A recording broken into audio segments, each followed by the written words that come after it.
And now and now the cicadas stop talking. All right, we're gonna wait. We're gonna wait till they crank up again. But while we're waiting for the cicadas to crank up again, let me show you this property. What a beautiful piece of property! Look at this. Yeah, I'm here by myself. Charlie ain't with me. But what a beautiful piece of property. Hello! Mr. Ed here. Today is August 29th, 2024.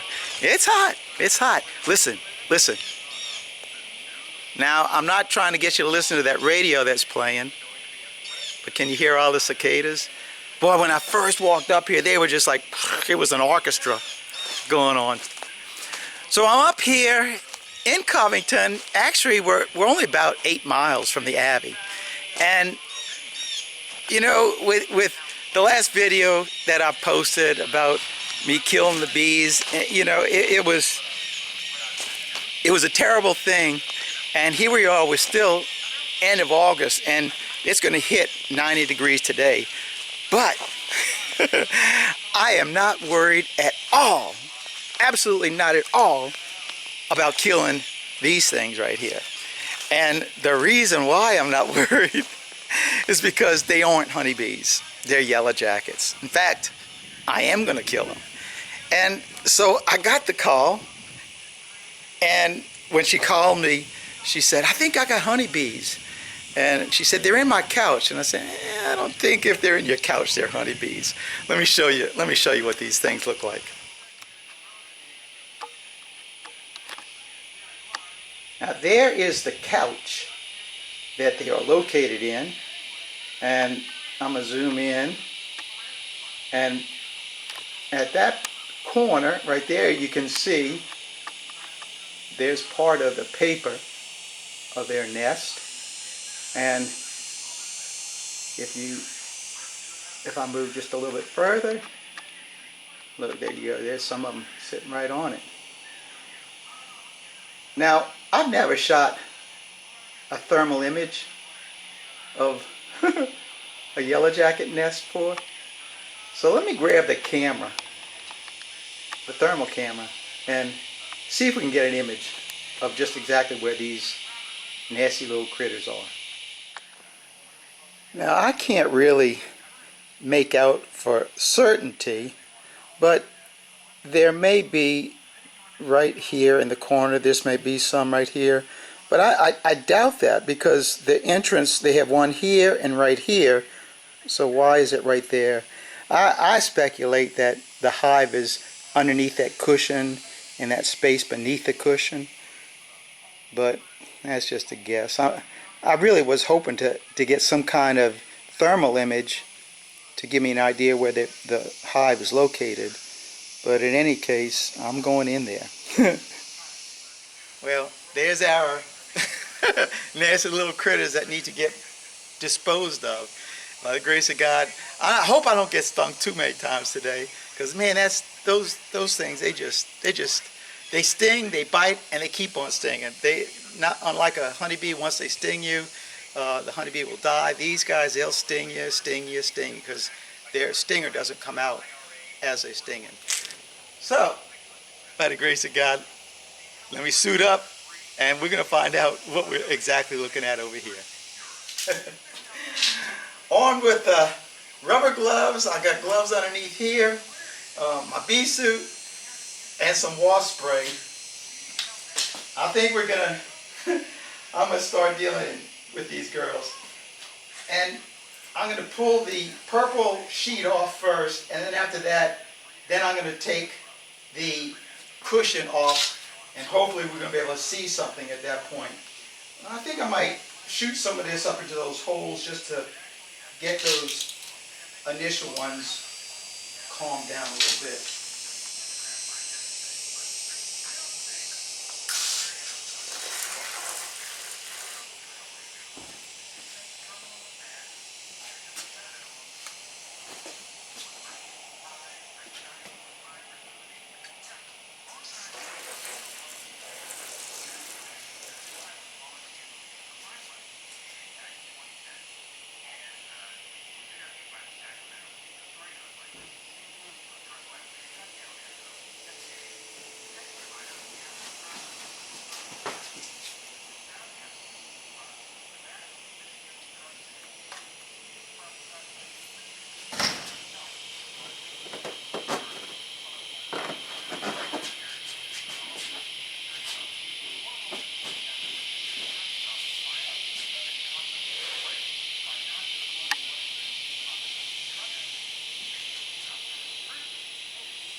Yeah, that nest goes all the way back. Let me squirt some in there.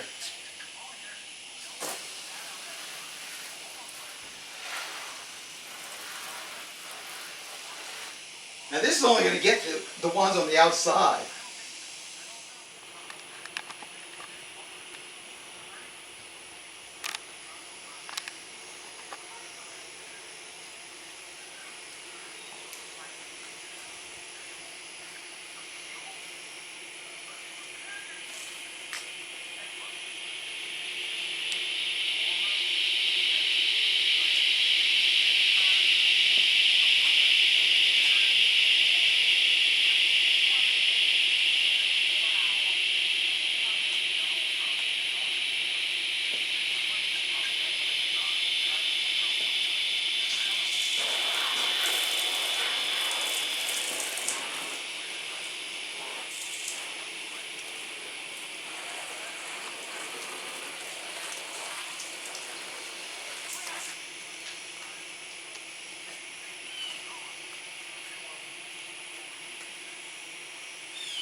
Alright, I'm going to let them calm down a little bit, and then I'm going to take the other cushions off.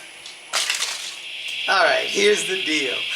This stuff that says it kills on contact, kills by contact, this must be like candy to these yellow jackets. Because I don't see but like 2 or 3 dead ones on the ground. And normally when I spray this stuff, there's dead ones all over the place. So, now I'm going to regroup. And now that I see just how big this nest is, I'm going to head up to the the bug company and see if I can get me some spray that I can put in a pump bottle to wet down that whole surface area, because that hive is big in there. At least if the hive isn't big, there are so many access points for these wasps to come out of, and I need to be able to just knock the numbers down somewhat before I go in there. And if that fails, there's always the last resort that I have. I'm not going to tell you what the last resort is. We'll save that. But I got one more trick up my sleeves, and if you're a guy, you're already ahead of me on this one. So I'll be back. I got to run up into Covington and get some more good stuff, not this stuff. Now before I leave to go get the real wasp spray, I'm going to pull these 2 cushions off of here, throw them aside, and that way it's going to expose all this area, these cracks. And actually before I leave, I will, whatever of this wasp spray I have, I'm going to spray that in there, and maybe it'll work. So let me pull these things off and then get out of here.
And after removing that last cushion, You can really see part of that nest inside of that couch.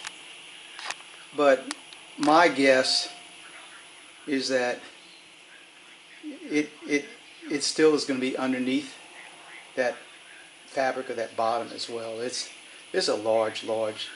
All right, let me spray what I have left and then go get that other stuff.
Surprisingly, that that spray really has shut them down.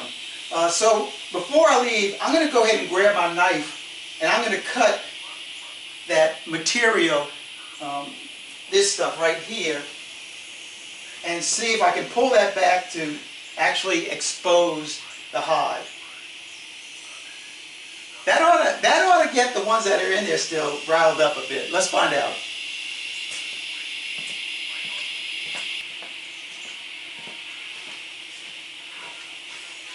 Alright, I got the knife.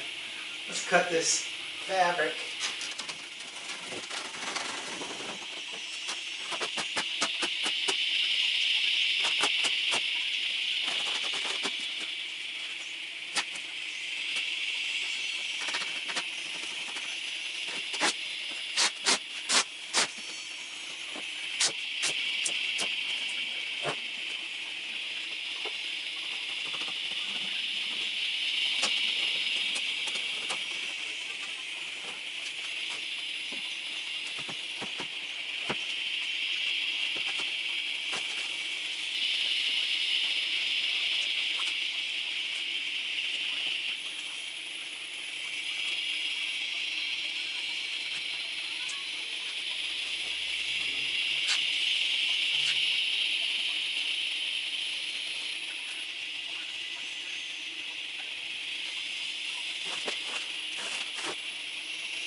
Well, how about that?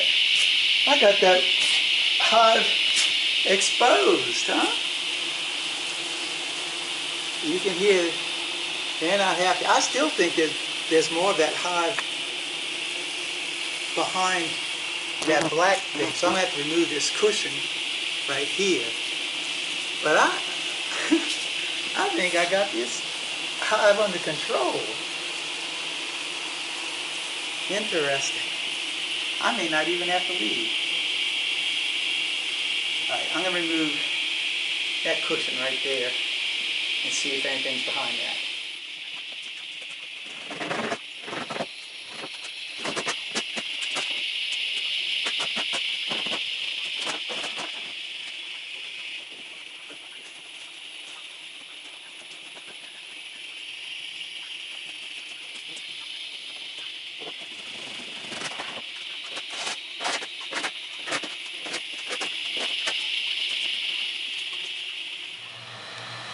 Now let me get you a little close up of what's going on here after I removed that covering. And I have to get on the back side.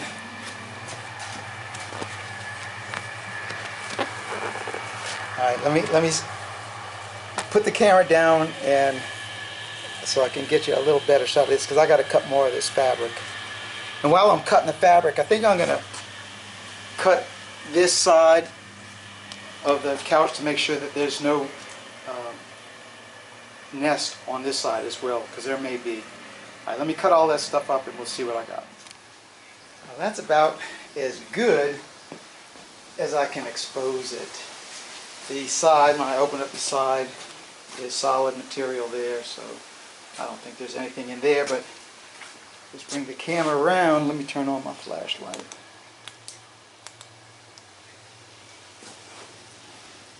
You can see that very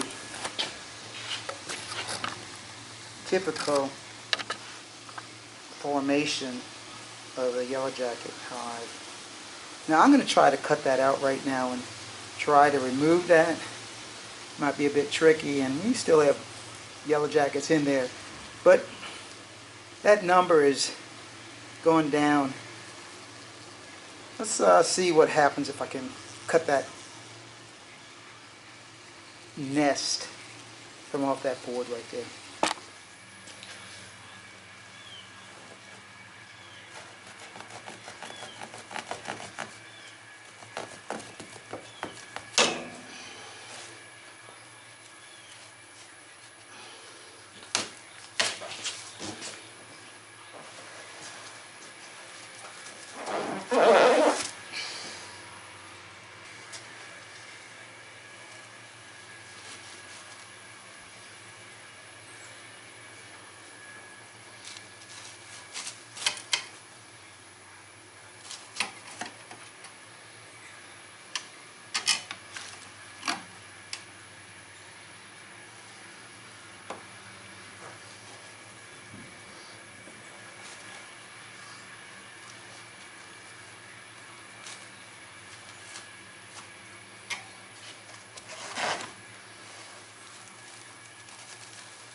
And after cutting it off, there's what we got. Look at that. Typical bullseye pattern. And these are all the capped larvae. These are uncapped larvae. You can still see the little larvae being developed in there. Let's see what the next section looks like. Interesting how they don't put anything on the back side, it's only on one side, unlike honeybees. Again, that target bullseye pattern. These, what I would assume, are just the nurse wasps. Again, nothing on the back side. Looks like the sole of a shoe. And then more larvae and cap larvae. So that was the whole thing right there. Not too big, but my goodness, that was a lot of bees. Wasps. All right, let me finish cleaning up in here, and I'll get back with y'all. Now here's something that I find interesting. Similarity between the yellow jackets and the honeybees, because just like the honeybees, they have their GPSs set for a certain spot for the entrance of the hive. Well, so too the yellow jackets, because as you can see, it's all open back to where the nest was, but yet the wasps are going to the entrance that they knew to get to that, and so they're going here instead of just as easily just flying right over there. Pretty interesting point and similarity between wasps and honeybees. Well, folks, it ain't there no more. That couch, in fact, let me show you where the couch is, and we're going to close the video out where the couch is. And there's the couch on the burn pile. Now that's actually what was going to be my other option if I couldn't get the wasps with the bug spray. I was just going to drag the whole couch, not on this burn pile, but just in the back, and just light it on fire and let the wasps succumb to the flames. But you know, for guys, we love that kind of stuff, and I really do. I think have a little bit of pyromania in me, so I'm just a big fan of fire. But there's the couch, the wasps. I blew it off, vacuumed them up. It's all cleaned off in there, but there still are field wasps flying around in there. So hopefully in a day or three, they'll vamoose, and then the cats can reclaim the back porch. I think she said she had 7 cats that live on the back porch, and they're fed back there. So that's it. A really good story. I never got stung once, which is amazing to me, because there were a lot of wasps, So that's all I got for you in this one. Thanks for watching. Keep on watching. And I don't think we're going to have very many more yellow jacket removals, but I will be making more. God bless, Mr. Ed. I'm out of here until the next video.